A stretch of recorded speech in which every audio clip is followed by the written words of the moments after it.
সংস্কার আসলে যেটি অল্প কিছু সংস্কার, অধিক সংস্কার, নানা বিষয় নিয়ে যখন আলোচনা হচ্ছিল, নতুন রাজনৈতিক দলের কথা বলেছেন, আপনিও বলছেন যে একটা সমর্থন হয়তো সরকারের আছে, কিন্তু সেই সমর্থন নিয়ে যখন একটি দল গঠন হবে মনে হবে, তখন কি এই সরকার তার নিরপেক্ষতার একটা প্রশ্ন উঠবে কিনা, যার অধীনে আবার নির্বাচন, সেই নির্বাচনে বিএনপি আসলে কিভাবে দেখবে, এই দুটি বিষয় যদি আপনি বলেন। এটা তো খুবই পরিষ্কার যে আপনার এটা ভাই যেগুলো বললেন, শহীদ ভাই যেগুলো বললেন, সংস্কার তো ধরেন যে ভেরি গুড একটা বিষয় আসছে আমাদের সামনে। 11টা কমিশন হয়েছে বোধহয়, 11টি, জি, মানে 6টি কমিশন বোধ হয় 8 তারিখে তাদের 16 জানুয়ারি রিপোর্ট দিয়েছে। প্রথম দফা ছিল 16 জানুয়ারি এবং এবার পূর্ণাঙ্গ রিপোর্টটা দিবে। দেখা যাক সেখানে কি বের হয়। কেমন, আমি খুবই চিন্তিত কি কারণে জানেন? ধরেন পৃথিবীর অনেকগুলো দেশে কনস্টিটিউশন নেই, সংবিধানই নাই। কেমন, অলিখিত সংবিধান। ওদের দেশের যে প্রথা, নিয়ম কানুন, এইগুলোর ভিত্তিতেই কিন্তু ওইটাই ওরা আইন হিসাবে নিয়ে দেশ চালাচ্ছে। ব্রিটেনের মতো দেশ, কেমন, তারা চালাচ্ছে, কিন্তু আনরিটেন কনস্টিটিউশন। আমরা এই কনস্টিটিউশন বানায় এড়ে ছিঁড়ে কাটা ছেঁড়া করতে করতে করতে করতে এই পর্যায়ে নিয়ে আসছি। তাও তো শান্তি হচ্ছে না আমাদের। মানে পলিটিক্যাল স্ট্যাবিলিটি যদি না হয়, তাহলে একটা দেশের কল্যাণ কোনোভাবেই হবে না। খুবই মানে স্বতঃসিদ্ধ কথা। কিন্তু এইটা আনার জন্যে আপনার যে অলিখিত সংবিধান, তারা তো এক ধরনের একটা স্ট্যাবিলিটি এনে তাদের দেশ ডেভেলপ করছে। আর আমরা এত সংবিধান এত মোটা বানায় এত কাটাছিড়া করলাম, এতগুলো সংশোধনী এনে, তারপরে কিন্তু আমাদের কোনো স্ট্যাবিলিটি আসলো না, আমাদের কোনো শান্তি আসলো না এত বছর পরে। এখন কথা হচ্ছে যে আমি মনে করি এখন যে সংস্কারের প্রস্তাবগুলো এসছে, সংস্কার চলছে, এই সংস্কার এত ঢাক ঢোল পিটায়, বুঝছেন না? এই রকম আমার কাছে কীরকম যেন অস্থির লাগে, বুঝলেন না, যে কী হচ্ছে। এক একজন এক এক কথা বলছে। কালকে দেখলাম এক উপদেষ্টা মানে এই এক কমিশনের কে যেন বলছেন যে জেলা পরিষদ অমিট করে দাও। কদিন আগে দেখলাম যে আবার বলছে যে পৌরসভার মেয়র বা ইউনিয়ন কাউন্সিলের চেয়ারম্যান নির্বাচিত হবে হলো মেম্বারদের ভোটে। আগে সদস্য নির্বাচিত হবে, তাদের ভোটে হবে। হ্যাঁ, পৌরসভায় কাউন্সিলর নির্বাচিত হবে, তাদের ভোটে মেয়র হবে। আমি চিন্তা করলাম এইসব প্র্যাকটিস কিন্তু আমাদের দেশে হয়ে গেছে বেশ কয়েকবার। মানে ঘোরায় ফেরায় এই প্র্যাকটিসগুলো কিন্তু হয়েছে। আপনি আইয়ুব খানের বললেন না, কি বলে, বেসিক ডেমোক্রেসি বললেন না, যে জেলা পরিষদে বেসিক ডেমোক্রেসি প্র্যাকটিস হচ্ছে। এই জেলা পরিষদে এই শেখ হাসিনার আমলে যে জেলা পরিষদ ছিল, সেখানে ভোট দিল কারা? সেখানে ভোট দিচ্ছে ইউনিয়ন পরিষদের চেয়ারম্যানরা, মেম্বাররা, বুঝলেন না? ওইখানে এক ধরনের বেসিক ডেমোক্রেসি হয়েছে। আর এই দীর্ঘ সময়ে এই যে স্থানীয় সরকারের এই সমস্ত সরকার গঠন করার পদ্ধতিগত বিষয় নিয়ে নানা কিছু কিন্তু ঘটলো। হ্যাঁ, ওই যে ওই রকমভাবে মেয়র করো, তারপরে চলে আসলো যে না, এটা জনগণের প্রত্যক্ষ ভোটে হোক, এগুলো হলো। মাঝখানে উপজেলা বাতিল হয়ে গেল, আবার উপজেলা রিভাইভ হলো, আবার জেলা পরিষদ বাতিল হয়ে গেল, জেলা পরিষদ রিভাইভ হলো, এবং ছোটো জগন্নাথের মতো এর কোনো ক্ষমতাই নাই, এরকম জেলা পরিষদ স্থানীয় সরকার কিন্তু হচ্ছে। আমি বলতে চাচ্ছি যে এই যে সব সংস্কারের নামে যে সমস্ত কথাবার্তা বলা হচ্ছে, আসলে এর মানে যথেষ্ট যৌক্তিক কতটা, এবং এইটা করে রাষ্ট্রকে আমরা কোথায় নিতে চাচ্ছি? অন্য যে কোনো একটা ডেভেলপ কান্ট্রির আপনি তাদের নিয়ম রীতি পদ্ধতিগুলো যদি আপনি একটু দেখেন, এত ঢাকঢোল তো নেই। এখানে প্রশ্নটা হচ্ছে যে একটা রাজনৈতিক দল আদর্শগতভাবে, ফিলোসফিক্যালি, রাজনৈতিকভাবে সে কি মনে করে, যে সে কি মনে করে যে এইখানে জনগণের শাসন প্রতিষ্ঠিত হওয়া দরকার, তাহলে সেটা সে সযত্নে লালন করবে। এখানে যত আপনি দেন, আইন কানুন করে দেন, হবে না। একটা রাজনৈতিক দল গড়ে ওঠে একটা মতাদর্শের ভিত্তিতে, সেই মতাদর্শটাকে লালন করতে হয়, সেই মতাদর্শের ভিত্তিতে তার নেতা কর্মী সমস্ত কিছুকে সেভাবে পরিশীলিত করতে হয়, সেভাবে গড়ে তুলতে হয়, তাহলে সে দেশপ্রেমিক হয়, তাহলে সে দায়িত্বশীল হয়। বুঝছেন? প্রশ্নটা হলো সেখানে যে যারা দায়িত্বে এখন আছেন তাদের সেই মতদর্শগত তো কোনো ভিত্তি নেই। এরা দেখেন একটা ইন্টারেস্টিং ব্যাপার যে কোঠা বিরোধী আন্দোলন কিন্তু শুরু হলো, সেটা হয়ে এটা একটা পর্যায়ে এসে বৈষম্য বিরোধী আন্দোলন হলো, তারপরে গভর্নমেন্ট পড়ে গেল। গত 17 বছর কিন্তু সমস্ত পলিটিক্যাল পার্টি এই গভর্নমেন্টের বিরুদ্ধে লড়াই করেছে, এবং তার ধারাবাহিকতা এটা এসে যখন একটা পুঞ্জীভূত জায়গায় তৈরি হয়েছে, ওইখানে একটা দেশলাই জ্বালানোর কাজটা হয়েছে। কিন্তু আপনি চিন্তা করেন যে এই যে আন্দোলনটা এই পর্যায়ে গেল, এর পেছনে কিন্তু কোনো মতাদর্শগত ভিত্তি ছিল না, আদর্শগত ভিত্তি ছিল না, কিন্তু এটা কিন্তু এক ধরনের ওই কোঠা, মানে কোটারই স্বার্থ সংশ্লিষ্ট বিষয় নিয়েই কিন্তু আন্দোলন। শুধু এর পিছনে একটা রাজনৈতিক দল যেমন একটা ধরনের একটা ফিলসফিতে বিশ্বাস করে, একটা মতাদর্শে বিশ্বাস করে, সেই মতাদর্শ নিয়ে কিন্তু এই আন্দোলনটা সংগঠিত হয়নি। এখন তারা সবাই উঠে পড়ে লেগে গেলেন যে এইখানে আমরা একটা সংস্কার করে আমরা হ্যান করবো ত্যান করবো। This is very sad. আমার কথা হচ্ছে, আমার একটু বলতে দেন ভাই,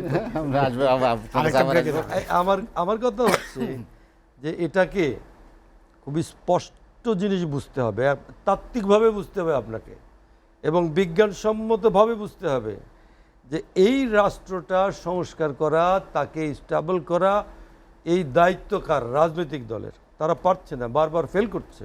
অন্য কেউ কিন্তু এটা করবে না, ঘুরে ফিরে রাজনৈতিক দলকেই করতে হবে।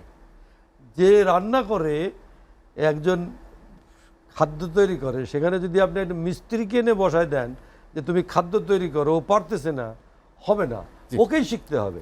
সুতরাং রাজনৈতিক দলকেই শিখতে হবে যে তারা কিভাবে সাস্টেন করবে, তারা কিভাবে দেশে স্থিতিশীলতা আনবে, তারা কিভাবে দেশে গণতান্ত্রিক একটা সুপরিবেশ রক্ষা করবে। রাজনৈতিক দলকেই সিদ্ধান্ত নিতে হবে। এই কারণে আমার কথা হচ্ছে যে স্পষ্ট করতে হবে যে কার কি কাজ। ভাই যেটা বললেন যে না, আপনাকে এই বাস্তবতা মানতে হবে যে এইখানে একটা ধোঁয়াশা তৈরি হয়েছে, একটা কনফ্লিক্ট তৈরি হয়েছে। সুতরাং এইখানে এই সরকারকে স্পষ্ট করতে হবে, ওকে কবে সে নির্বাচন দেবে, সে স্পষ্ট করতে বলে নির্বাচন দেবো ডিসেম্বরে, আবার বলে বিচার করে করবো, সংস্কার করে করবো। This is very bad. নির্বাচন প্রসঙ্গে যেটা দল হবে, দল শক্তিশালী হবে, তারপর সে দলটি নির্বাচনে জয়লাভ করে, যেটা আবুল শহীদ খান বলছিলেন যে বিষয়গুলো কি সেভাবেই আসছে, ঘটনার পর ঘটনা পরিক্রমা কি সেভাবে সাজানো হচ্ছে কিনা একটু একটু একটু আর একটু পরিষ্কার করে বলেন। যে একটি দল হবে, দল শক্তিশালী হবে, নির্বাচন করবে, তারা আবার রাষ্ট্র পরিচালনার দায়িত্ব নেবে, এমন একটা পরিস্থিতি তৈরির জন্য আসলে ঘটনা পরম্পরায় বা পারস্পরিকভাবে সেভাবে সাজানো হচ্ছে কিনা। না, একটা দল হবে, সেই দল জনগণের মধ্যে অবস্থান নেবে, সরকার গঠন করবে, সমস্যা নাই, এটাই তো নিয়ম। কিন্তু কিভাবে হচ্ছে গঠন, সেটা একটা বিষয়। তো আমি আপনার একটা কথার জবাব দিই, যে উনি বলছিলেন যেটা আপনার প্রথম প্রশ্নটা ছিল, ছাত্রদের সঙ্গে কেন একটা দূরত্ব তৈরি হচ্ছে। আমার মনে এই 5ই আগস্টের আন্দোলনে যারা নেতৃত্ব দিয়েছে, যে সমস্ত ছেলেরা, ছাত্ররা, তাদের একটা খুব মারাত্মক ভুল হচ্ছে। কেন আমরা এরশাদ বিরোধী লড়াই করেছি। এরশাদ বিরোধী লড়াই তো তখন কিন্তু আমরা বিশ্ববিদ্যালয়ে লেখাপড়া করি। এদেশে যত ছাত্র আন্দোলন হয়েছে, তারা কিন্তু পেছনের সমস্ত আন্দোলনগুলোকে তাদের একটা তার উত্তরসূরি হিসাবেই তারা নিজেদেরকে সামনে নিয়ে এসছে। যে 52 বলেন, 62 বলেন, 68, 69 সালের আন্দোলন বলেন, সমস্ত আন্দোলনের কিন্তু ধারাবাহিকতায় তারা কিন্তু এসে তাদের গণতান্ত্রিক সংগ্রামের কথা বলছে। এবার কিন্তু একটা ভিন্ন জিনিস, এই যে ছেলেরা যারা হঠাৎ করে সামনে এসে দাঁড়ালো, তাদের কিন্তু দীর্ঘদিনের চেনা ছাত্র নেতা কিন্তু তারা না, খেয়াল করেন। এবং তারা হয়েই যে মারাত্মক বিভ্রান্তিতে পড়লো, সেটা হচ্ছে যে এই পেছনের আন্দোলনগুলোকে তারা একেবারে অস্বীকার করে ফেলল। এবার যে 17 বছরের যে আন্দোলন, এটাকে অস্বীকার করলে এটা তো ঠিক হয় না। এই যে পিছনে শেখ হাসিনার বিরুদ্ধে যে লড়াই, দীর্ঘ লড়াই, সেই লড়াইকে যখন সে অস্বীকার করে ফেলে, এটা হলো তাদের রাজনৈতিক অভিজ্ঞতার যে ঘাটতি এবং রাজনীতিবিদ হিসাবে গড়ে ওঠার ক্ষেত্রে যে মানে ঘাটতি, সেখান থেকে কিন্তু এরকম একটা চিন্তা তারা করেছে। সমস্ত ছাত্রের প্রতিনিধিত্ব যে তারা করে তা কিন্তু না। এখানে ছাত্রদল আছে, অন্য সংগঠন আছে, ছাত্র শিবির আছে। তো সুতরাং ছাত্রদের একটা অংশ, টোটাল ছাত্রদেরকে প্রতিনিধিত্ব কিন্তু তারা করে না। তাদের এটা বোঝা উচিত যে এই গণতান্ত্রিক সংগ্রামের পেছনে অনেক দলের দীর্ঘদিনের লড়াই, রক্তক্ষয়, মানে জীবন দেয়া, হ্যাঁ, সব কিছু আছে। সুতরাং এই কারণে কিন্তু তাদের এই বিভ্রান্তির কারণে কিন্তু একটা দূরত্ব তো তৈরি হচ্ছে। হ্যাঁ, আর এখন তারা একটা দল করবে, ভালো কথা, কিন্তু গভর্নমেন্ট তার উদ্দেশ্য জায়গা থেকে সরে এসে যদি এই দল করে, এই এতক্ষণ ধরে যে আলাপ করলাম একই প্রশ্ন আপনি করলেন, যে গভর্নমেন্ট ওই তার যে দায়িত্ব সেখান থেকে সরে এসে যদি এইভাবে একটা রাজনৈতিক দল করে আবার একটা লম্বা সময়ের জন্যে তারা আবার ক্ষমতায় থেকে যেতে চায়, এটা তাদের জন্য একটা খুবই বুমেরাং হবে। এটা তাদের উচিত হবে না। পেছনের অভিজ্ঞতা থেকে তাদের ধারণা নেওয়া উচিত। হ্যাঁ, ধারণার মানে তাদের বোঝা উচিত যে এইগুলো করলে এর ফলাফল খুব একটা ভালো হয় না। আমি লাস্ট যেটি আপনার কাছে জানতে চাই সেটি হচ্ছে ফ্যাসিবাদী ব্যবস্থার বিলোপ বা ফ্যাসিবাদ যাতে ফিরে না আসতে পারে এবং আওয়ামী লীগের রাজনীতি নিয়ে এই শিক্ষার্থীদের যে দৃষ্টিভঙ্গি, তাদের যে অবস্থান, তার সাথে বিশেষ করে আপনার দল বিএনপি এবং অন্য রাজনৈতিক দলগুলো, আপনি কি মনে করেন যে এখানে অনেক তফাৎ আছে এবং তারা যে প্রোক্লামেশন জারি করতে চেয়েছিল সেখান থেকে তাদেরও সরে আসতে হয়েছে, রাষ্ট্রপতির অপসারণ চেয়েছিল সেখান থেকে সরে আসতে হয়েছে, সংবিধান পুনর্লেখনের কথা বলেছিল বা সংবিধান বাতিলের কথা বলছিল, সেখানেও তাদের অবস্থানটা সেরকম শক্ত থাকেনি এটা একটা দুর্ভাগ্য। যেমন ধরেন বিএনপি, জামাতে ইসলাম, বড় রাজনৈতিক দলগুলো ফ্যাসিবাদ উৎখাত করার ক্ষেত্রে তাদের মধ্যে মানে কৌশলগত দিক জায়গা থেকে, পদ্ধতিগত বিষয়ে অনেক তারা এক জায়গায় দাঁড়াতে পারেনি, এটা সত্য। যেমন জামাতে ইসলাম এখন বলছে যে একটা ভিন্ন একটা কৌশলে তারা আছে, যে ঠিক আছে এই ইলেকশন যত দীর্ঘ হয় ভালো। এর মধ্যে ওনারা একটা লাভ খুঁজছেন, কেমন সাংগঠনিক শক্তিশালী হওয়া, এবং ওনারা মনে করছেন যে এর ভেতর দিয়ে ওনাদের সংগঠন শক্তিশালী হবে, যেটা এটাও একটা ওনাদের মানে বিভ্রান্তি। এখানে জামাতে ইসলাম, বিএনপি এবং ছাত্ররা তারা যদি এই ফ্যাসিবাদের বিরুদ্ধে একাট্টা থাকতো, একসঙ্গে থাকতো, তাহলে পরে কিন্তু এই ফ্যাসিবাদের আবার মাথাচাড়া দেওয়ার কোনো সুযোগ থাকতো না। এই সমস্ত বিষয়গুলো সম্পর্কে নিজেদের মধ্যে যে বোঝাপড়ার সমস্যা, সেই সমস্যাটার কারণে কিন্তু এগুলো হচ্ছে। ফ্যাসিবাদ উৎখাত করা বলতে ছাত্ররা কি বোঝাতে চেয়েছে এটা আমাদের সামনে খুব পরিষ্কার না। গভর্নমেন্ট উঠে গেলেই কি ফ্যাসিবাদ চলে যায়? রাষ্ট্রপতি চলে গেলেই কি ফ্যাসিবাদ চলে যায়? তা তো না। এরকম কথাও শুনছি যে একজন খেয়েছে আর একজন খাওয়ার জন্য প্রস্তুতি নিচ্ছে, এ ধরনের কথাবার্তাও কিন্তু এটা তো শুনেন, এটা একটা বাতকে বাত লোকজন বলে যে একদল ক্ষমতায় আসছে আর একদল ক্ষমতায় আসবে, একদল ক্ষমতা লুটপাট করছে আর এক দল করবে। এই সমস্ত বাস্তবতা আমাদের দেশে নাই তা না, কিন্তু আমরা তো সামনে যেতে চাই। আমরা সামনে যেতে চাই এবং আমরা মনে করি যে এখানে ফ্যাসিজমের মূলোৎপাটন করতে হবে হলো এটা জনগণের শক্তিকে স্টাবলিশড করে। ফ্যাসিবাদের মূলোৎপাটন করবেন কি?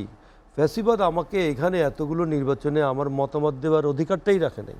আপনি খুব প্রাথমিক জায়গায় যান, প্রাথমিক জায়গাটা হচ্ছে আপনি যাই করেন না কেন, আপনি যদি মত প্রকাশ করার স্বাধীনতা না থাকে, আপনার যদি ভোট দেওয়ার ক্ষমতা না থাকে, তাহলে পরে এখানে আপনি আপনার কোনো আদর্শ কিছুই কিন্তু এখানে বাস্তবায়ন করতে পারবেন না। সুতরাং ফ্যাসিবাদ উৎখাত করার জন্যে যে গণতান্ত্রিক অধিকারটাকে এখানে একেবারে পাকাপোক্ত করা, সেই কাজটা হলো সবচেয়ে জরুরি। সেটা করলে পরে এখানে ফ্যাসিবাদটা উৎখাত হতে পারে।